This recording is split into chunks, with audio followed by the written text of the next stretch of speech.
Hi, I'm Cheryl Kagan, very proud to be the Senator for Gaithersburg and Rockville. Welcome to this week's edition of Kibbitzing with Kagan. With me today on National Coming Out Day, I have a very special guest, and that is Delaware State Senator Sarah McBride. Senator McBride, thank you so much for joining me today to chat. Senator Kagan, it's great to be with you. Happy National Coming Out Day. Thank you. So I have about a billion questions for you. And so we have a lot to cover, personal, political, everything. So first off, you are the first openly trans senator in the nation. And so I want to start with your history and then we'll do your legislative and all that. So your childhood, you grew up in Delaware. You went to Cab Calloway School for the Arts and were interested in arts, and then went to American University, which we're going to talk about. Why don't you talk about your childhood first? Sure. I always say I lucked out in the parent lottery. I was born into an amazing family. My parents, Sally and David, are two of the most loving and generous and intelligent and compassionate people that I've ever met in my life. I really lucked out. I have two older brothers, Sean and Dan, who are 10 and 8 years older than me.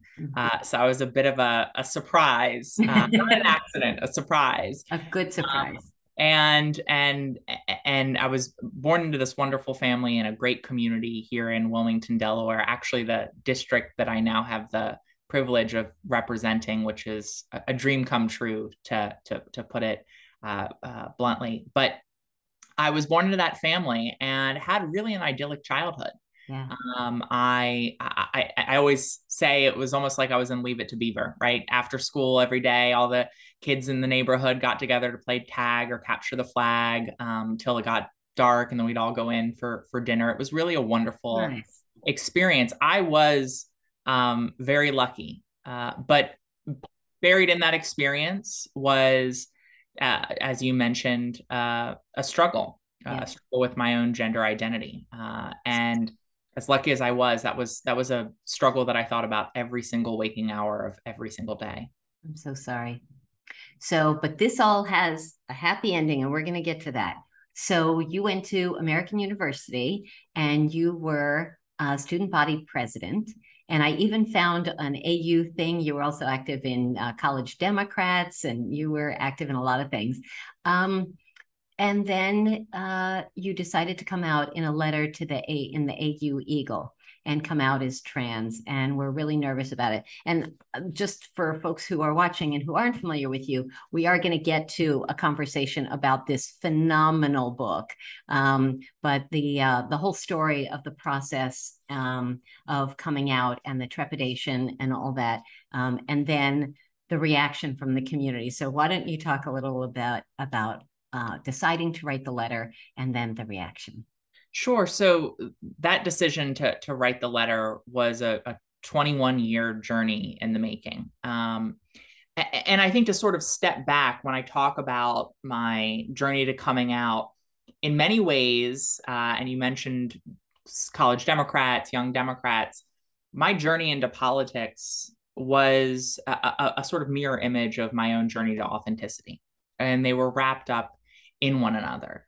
Because at a young age, as I was 4, 5, 6 years old, I was beginning to take in the world, and I could tell that this world was not built for someone like me to live openly and authentically. Mm. Um, at a young age, we are getting so many messages, and so many messages about gender, right? What it means to be a boy and a girl, what it means to act like a boy or a girl, and really clear messages that you're not to cross those lines, right? That you aren't to deviate from the stereotypes and the norms that are expected of you. And if you cross that line, there are consequences, Yeah. right? Yeah. From bullying to even violence. Mm-hmm. And so you get these messages at a young age. And I was getting those messages at the same time that I was looking around me and knowing it wasn't that I knew I was different. It's that I knew for as long as I can remember that I am a girl, that I Yeah. was a girl. Mm-hmm. And it's hard for people who aren't transgender to understand what it feels like to be trans and in the closet, to have a gender identity that differs from your sex assigned at birth. But the closest thing that I can compare it to, and I talk about this in the book that you just mentioned, is a constant feeling of homesickness, just an unwavering ache in the pit of your stomach that only goes away when you're seen and affirmed as yourself. And every once in a while, particularly as a young person, when you're playing dress up, you get these moments of freedom, affirmation, of seeing yourself in the mirror and seeing yourself for the first time. And it was in those moments that pain, that at best dull pain on the best of days and overwhelming pain on the worst of days, those moments were those fleeting moments where it would begin to dissipate or diminish. So you published the piece in the American University Eagle. I thought some of the athletes and their reaction was so moving. Yeah. About the way the student body responded.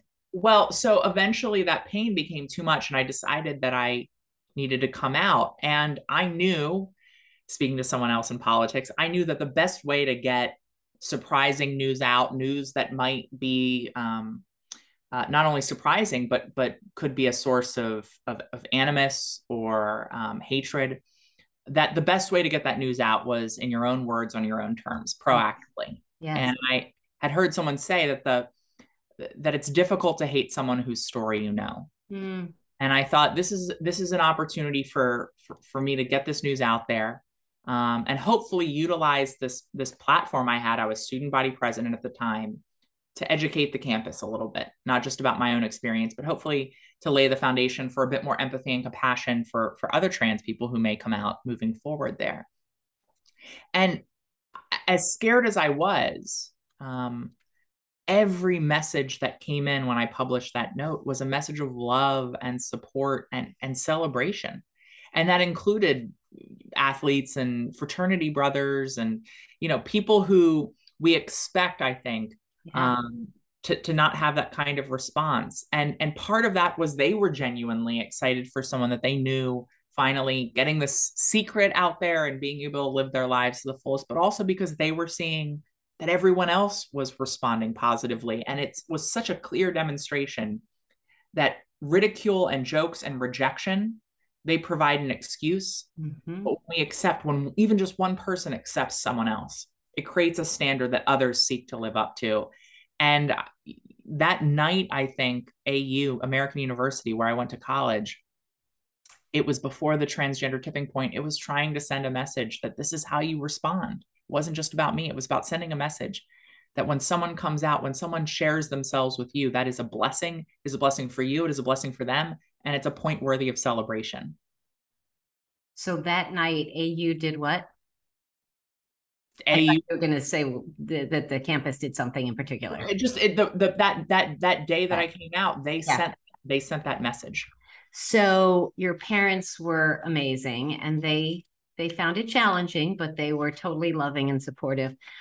Jack Markell, for whom you worked, and you had a long history as a body person, as an activist, as a campaign worker in Democratic politics in Delaware, including, and the foreword to your book is written by Joe Biden, which is pretty awesome. I'd like to know, sort of, tell us briefly, Jack Markell's reaction. Again, I cried so much while reading your book. I wonder whether you were able to figure out whether it was because of you, whether it was your relationship with him or he and his wife, or whether it reflects on him. Like, what do you attribute that to? Because that's, you were probably the first trans person that a lot of people knew and met and all that. Well, I think foundationally, it's who he as a person is, Jack Markell. It's who his wife Carla Markell is as a person. Former governor, I should say, former right. Well, now former governor. Yes, he's now an ambassador to the Organization for Economic Cooperation and Development. That's the best job in Paris. Yeah. Connie Morella, my former congresswoman, had that job actually. Right. Yeah, he's loving it, and is doing a great job. But I think his response, which was not just instantaneous support, but really in the months and year after I came out, a willingness to put his own political capital on the line to push forward a non-discrimination bill protecting people from discrimination based on their gender identity in Delaware and employment and housing, public places. And so I think, one, it was rooted in his own values and his own personality as truly one of the most compassionate people that I know. But I think he would also be the first to admit. In fact, he's admitted to this, and he says he wishes this wasn't the case. But I tell him it's understandable, right? We are all human. None of us know what we don't know, and it always enhances our passion for something when we are able to understand viscerally the humanity behind the issue. And so I think he would say that his relationship with me, his friendship, almost, he was almost like a second. He and the second parents to me. That did shift his perspective from the point of he would have been compassionate and supportive to, I think, and this is just a very human reaction, a deeper understanding of the humanity, which is true across the board. Whenever we know someone, yes, it changes a conversation. It further opens our hearts and changes our minds, and it solidifies our passion and commitment to something. Yeah, that was true in this case. So let's talk. Again, I've got a billion questions for you. Delaware. It's a small state. It's a blue state. But that doesn't make everything easy. So Beau Biden, you were friends with. I knew Beau a little bit, and obviously everyone in Delaware knows Joe Biden personally and calls him Joe in Delaware. And when I worked in Delaware, I ran into him kind of a lot. He's just very accessible and all that. Any special challenges or opportunities, advantages to being from Delaware and your journey starting in Delaware? Yeah, that's a great question. And to your point, Delaware is a small state. They say everyone's dated, mated, or related. And while that's almost true, to your point, we see Joe Biden in the grocery store. Yep. It is what I call us is we are a state of neighbors. Yeah. And there is something powerful in that because there's a connectivity here. There's an opportunity to, I think, take that ethos as a state of neighbors and really to tap into that to reinforce our folks that we have a neighborly duty to care for one another. That kindness is inherent to the values that we have as a state and the things that we pride ourselves for as a state. And so in a small state, one person can make a big difference, and a small group of people really can make an outsized difference. That's true everywhere, but it's particularly true in a small state. Makes sense. Yep. And so I think when we pushed for the legislation here in Delaware to guarantee non-discrimination protections with Jack and Markell and Beau Biden pushing it alongside us and other folks, what I think that experience reinforced for me was really what was at the core of me posting that coming out note, which is that when we share our stories, when we get to know one another, when we allow ourselves to be seen in our hopes and our dreams and our fears, that authenticity and yes, that vulnerability can have a transformational impact. Yes. And I think it was one of the reasons why the bill passed was our legislators. I almost became the 63rd member of the General Assembly. I camped out at the Legislative Hall essentially during session and really got to develop personal relationships with the legislators in the same way I had with Jack and with Beau. So I'm going to hold this book up again, and I will do it probably again in this. This was an amazing civics lesson. In addition to the personal story, it really told the great story very powerfully about sort of how a bill becomes a law and the machinations, the strategies, the amendments, the parliamentary procedures. It was really great and educational. I want to pivot. Yeah. We have to talk about your beloved Andy. So Andy Cray, you met, he was a trans man. The story of your early dates were so charming and so sweet. I want to talk about, so he was a leader in the community as well. And I'm going to do the whole trajectory, and then I'm just going to have you paint it a little bit. he was diagnosed with a terrible illness. And I want to talk about, as a Marylander, I want to talk about what you did in the book in terms of Johns Hopkins. Shameful history on trans. And so I want to have you speak about that. You were able to get married in a sweet, beautiful, small ceremony, and he died 4 days later. So why don't you talk about, and I know I just laid out a million things, if you can just talk about Andy, about his legacy, about your relationship and all of that. Well, I think you hit the nail on the head when you used the word charming. Andy was charming. And one of the best things about writing the book is the number of people who come to me and say, thank you for introducing me to Andy, which really, really warms my heart and comforts me with him gone, knowing that more people are getting to know the wonderful person I fell in love with and the amazing work that he did. To your point, when we met, he was about 3 years older than me and was an attorney, a transgender man, and an attorney who was fighting for healthcare for the LGBTQ community, to remove barriers for the LGBTQ community, barriers from discrimination, or barriers from care, realities of discrimination that LGBTQ people were facing. And so I fell in love with his brilliance, his wit, his kindness, his goofiness. And as two young people falling in love and fighting for the community we love, it felt like we had a world of potential and possibilities before us. That isn't until he was diagnosed with oral cancer. And he was lucky to be able to access Johns Hopkins, which is a world-class healthcare institution. But as you said, it has a troubled history. With a particular person who's no longer there, who really utilized his position to demonize and harm transgender people, mischaracterize us, and really just utilize the title of his position at Johns Hopkins to do a lot of harm.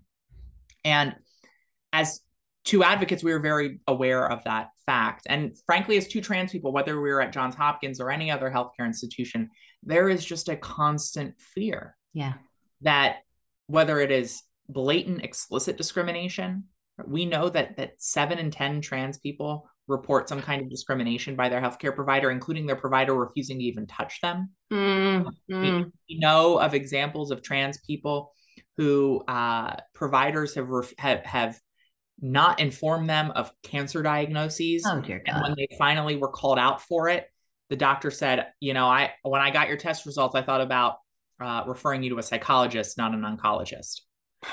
And so we were very aware of these very tangible acts. And then, of course, we were aware of this one particular example at Hopkins, and the fear that perhaps that example and those actions and words by this individual could even subconsciously impact the standard and quality of care that we were receiving. And so you're already dealing with enough when you're struggling through cancer to have in the back of your mind this fear of, just even one provider potentially having that subconscious bias even that could impact whether he gets the kind of quality care that will save his life or not. But fortunately, he did get world-class care. The providers we were able to access were wonderful, despite the fears in the back of our minds. He got a clean bill of health. But unfortunately, the destiny of that cancer was one that it spread to his lungs. And with that metastasizing cancer, it was terminal for him. And when he realized that might be the case, he asked me to marry him. We thought we had about a year, but as his health deteriorated much rapidly than we anticipated, we decided to get married, and we got married in a beautiful ceremony organized by our family and friends in 5 days. And then, as you mentioned, 4 days after that, he passed away At that point, I was sobbing in the book, just saying, I'm so sorry for your loss. You had such a beautiful, hopeful future together. I'm really sorry. I feel to this day, years later, that my cup continued to runneth over with love, but I do really miss him, and I have really missed him over the last 3 years, because the number of times throughout the campaign, throughout the last 2 years, fighting for issues that he believes so passionately in, I long for his guidance and comfort and advice and love. Well, we've got to say that President Obama recognized him with a super prestigious award, and so his legacy and all that he did while he was here will continue to be recognized. I have to mention briefly my first year in the Senate.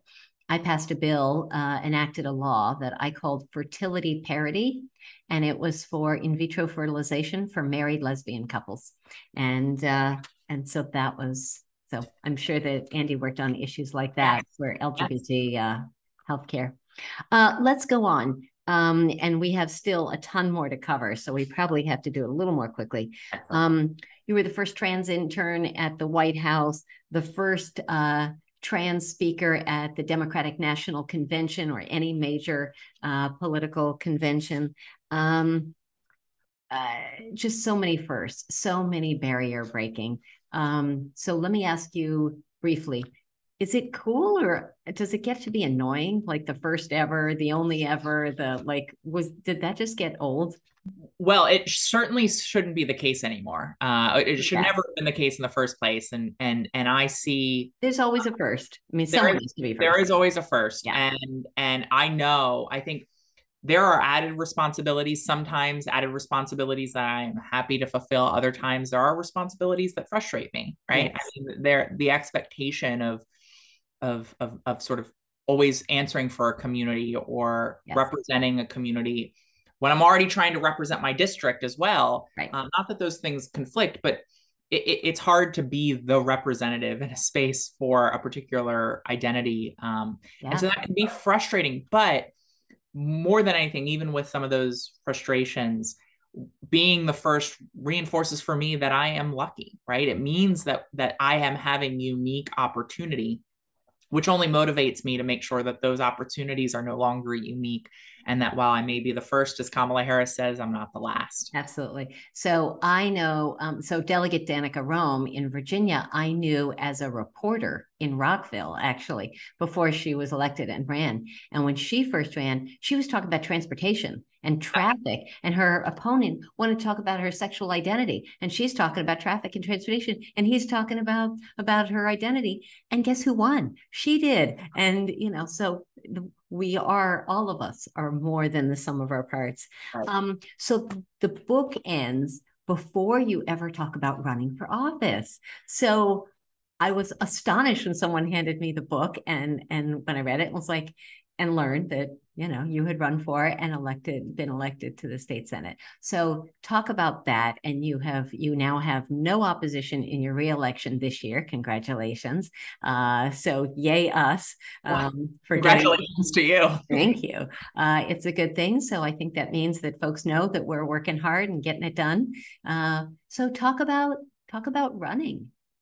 Sure. And then we're going to get to serving, but talk about running for the first time. So like I was saying before, that path to running, I think, was really wrapped up in at 4 or 5 and 6, really realizing that the world wasn't built for me. And I was really interested in architecture at the time. I loved architecture, and I would read about different buildings around the world. And I stumbled across books about the White House and the Capitol. And what I marveled at in reading those books wasn't the architecture itself, wasn't the beauty, but the history that occurred within their walls. And the fact that politics is a place where every avenue of society converges and where you can make the most amount of change for the most number of people possible. And so that's where my interest in politics really originated. And after 10 years as an advocate, I saw a couple of important things. One, I saw that state legislatures were increasingly the last line of defense for our rights. And that is even more true today than it was when I ran. Yep. But thank you, Supreme Court. Yeah, right. Congress. Right. Yeah, exactly. And secondly, that they had responsibilities and opportunities to be laboratories of democracy for big ideas that meet the scope and the scale of the challenges we face. Yep. And I felt a desire to give back to this community that had offered me so much in my life, from that great childhood to love and support when I came out, to the support as I drove down to Dover to fight for non-discrimination protections. And so with that desire to serve a community I absolutely love, and this belief that state legislatures are where the rubber meets the road on public policy, from potholes to big policy change, I decided to run in 2020 when my longtime state senator retired, and to now have the privilege of serving this community. It brings me to tears frequently, because the idea of serving this area, as wonderful as it was, and as much as I knew it was great, to be able to serve this community as my authentic self, through no fault of my own, this community, it just would have seemed so impossible that it was almost incomprehensible to me as a kid. Amazing. Amazing. Hate, discrimination, what was either during your first campaign or starting your service? Do you have that experience? How many ignorant people are sort of out there in your face, in your presence, social media? What do you have to contend with? Sure. So, one of the first calls I got after getting elected was about chatter that was online that was a risk to my safety.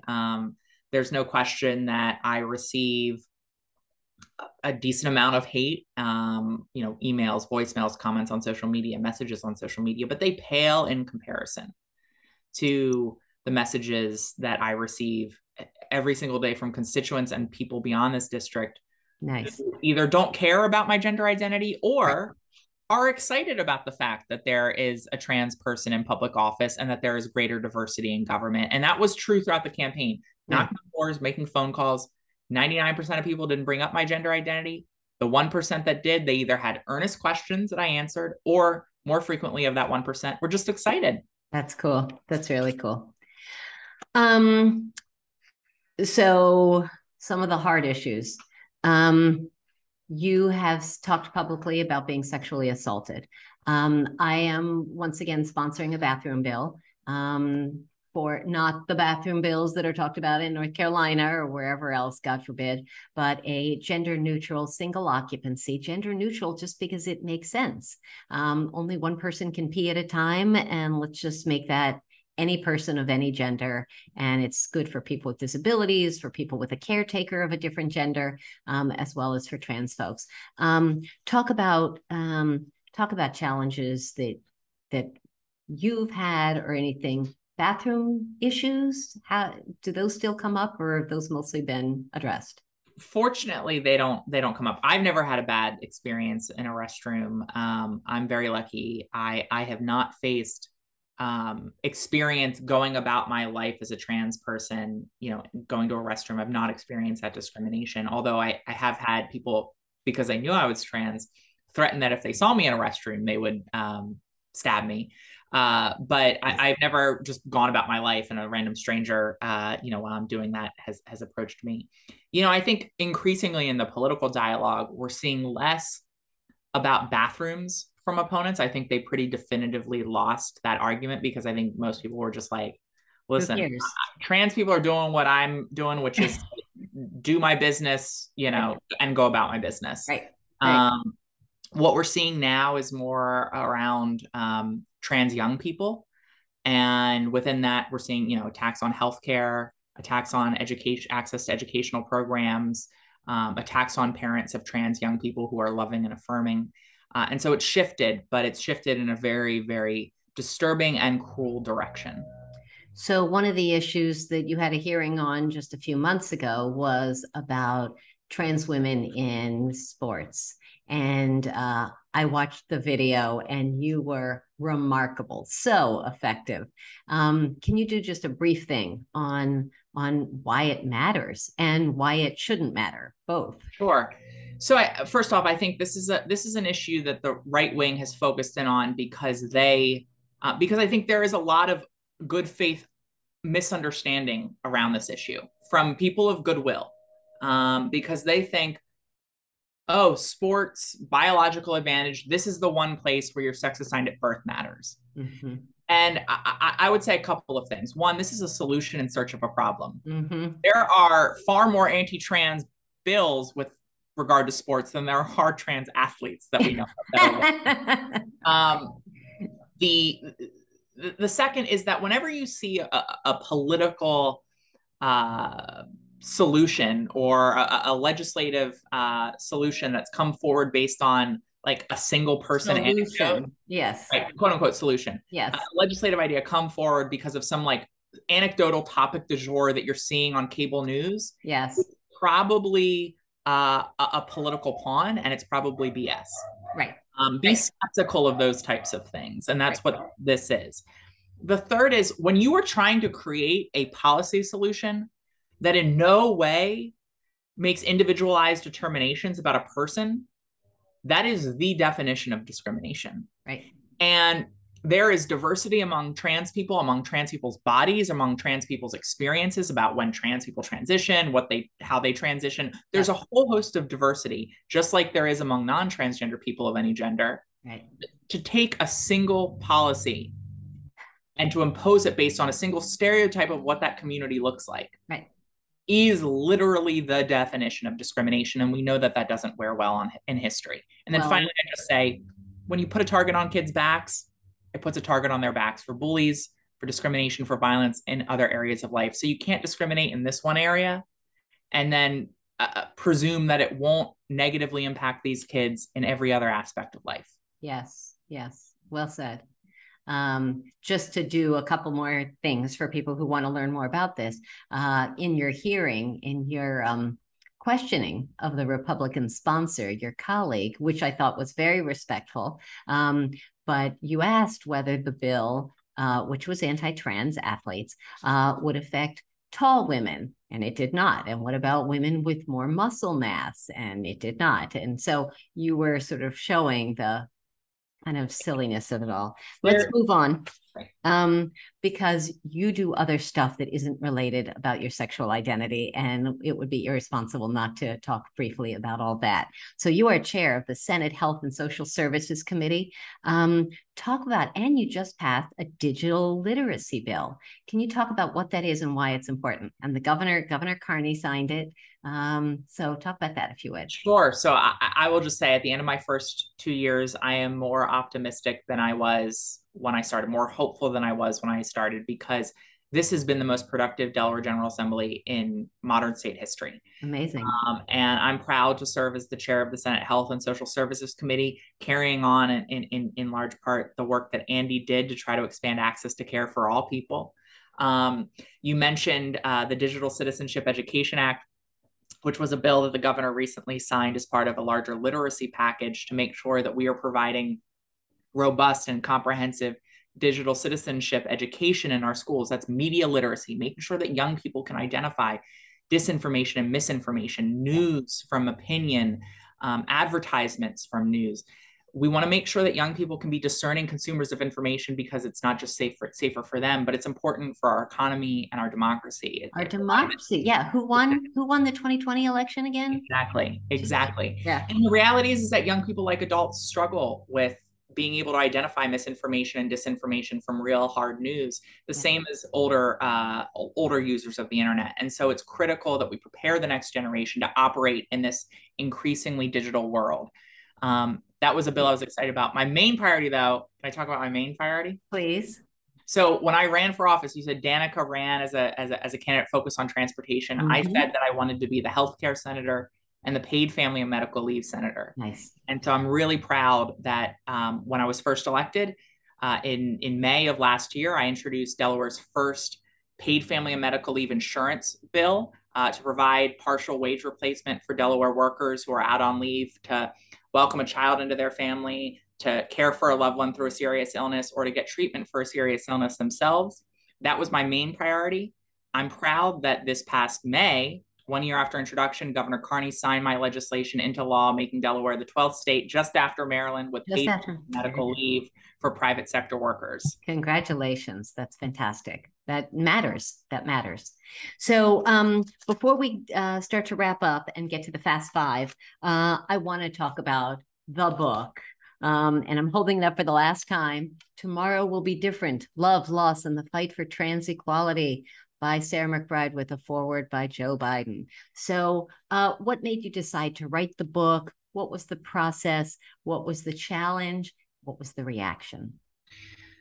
So I had never thought about writing a book seriously. I mean, I think a lot of people always think, wouldn't it be wonderful to write a book? But I had never thought seriously about writing a book. It always felt a little self-indulgent. Mm.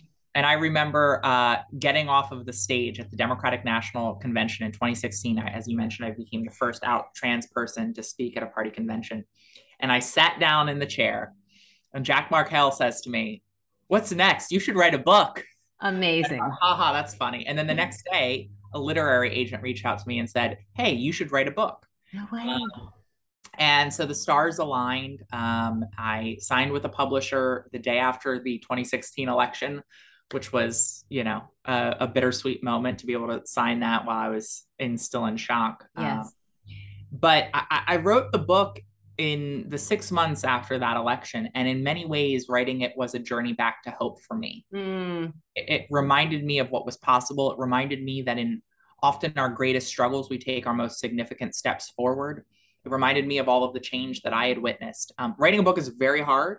I always say it was like swimming across the ocean. At a certain point, you lift your head up and you look around and you can't see land. You have no idea if you're going in the right direction. You have no idea if you'll make it, but you just keep going. Wow. And that's what writing a book was like. And the response was amazing. The number of young trans people I got to meet because of this book, the families who have reached out to me who said, "I just read this book. My child came out as trans 4 weeks ago, and I read your book, and it's the first moment where I felt a glimmer of hope in the aftermath of that." Or I'm a trans person, and reading your book made me realize that my voice matters and I can advocate and I can make change. I mean, just to know that something I have produced can provide for an individual or their family that path forward at a time where they need desperately to find that light at the end of the tunnel. If you are watching this episode, you must read this book. It's so wonderful, and it will give you insight and education and awareness, and it will touch your heart, truly. Okay, so I do have to ask, this is a last minute idea I came up with. As a trans woman, are you afflicted, and I'm going to say afflicted by societal pressure on beauty and weight and body image and all that? Or do you feel like, and I'm only asking you, I'm not asking the trans women in the planet, but do you feel like you're immune, or does it? My God, no, the reverse. I mean, I think it's that much, there's that much more pressure because not only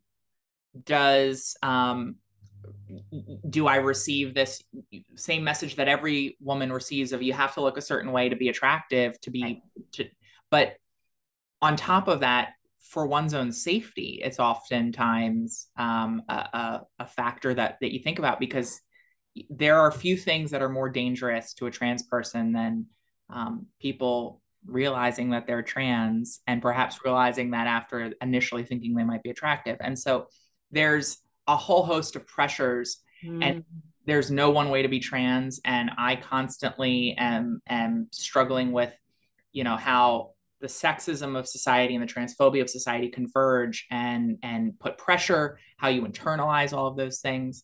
But I'm not immune. If anything, I think the combination between those pressures as a woman and as a trans person, and the impact on not just beauty standards and wanting to be beautiful, because everyone wants to feel beautiful, but the impact on your safety, that it's an explosive combination. I'm sorry. I was so hoping that would not be the answer, but I feared that it might be. All right. So Delaware State Senator Sarah McBride, fast five quick questions to let folks know a little bit more about you. Quick questions, quick answers. Question number one, what do you do for self-care? I travel, and I love to veg and watch Netflix. Perfect. Question two, I had a different question, but I have changed it because you are a movie nut.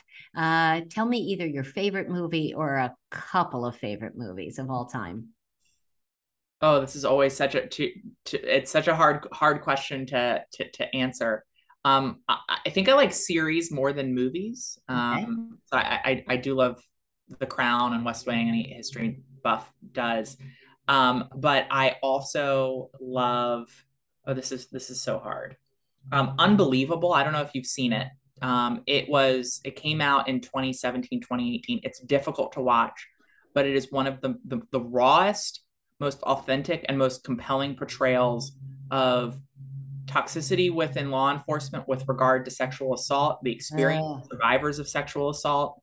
Um, it's a true story. It is both gripping as a procedural, but also really, I think, an unvarnished view of how law enforcement at its best can provide justice, and at its worst can not only re-traumatize but deeply punish people who are survivors themselves. Okay. I don't know if that's a promo or a warning to stay away. Question 3. It's important. It's an important piece. It's really an incredible piece of art. Question number 3. What is an anthem, a song that lifts you up and inspires you? This Is Me by the Greatest Showman. That always pumps me up. That Okay. always pumps me up. Question 4. If you could have lunch with anyone, dead or alive, who would you choose? Probably, honestly, probably Barack Obama. Okay. And the last question, the one I ask everyone, Senator Sarah McBride, what is your hidden secret superpower? What is a skill or talent that you have, something you're really good at that most folks can't do? Allowing people to feel comfortable to share themselves and their vulnerability. Amazing. That's great. That's great. Well, this has been such a joy. Thank you. I lied. I have to hold it up one more time. Thank you for this magnificent book. It made me cry. I loved it. And thank you for your leadership. Thank you for being a senator. Thank you for being a role model. And thank you for being accessible to Kibitz with me today. It's really been a lot of fun. Thanks for having me. It's been great. Thank you. I hope our paths cross in person before too long. Ditto. Great. See you. Stay well. You too.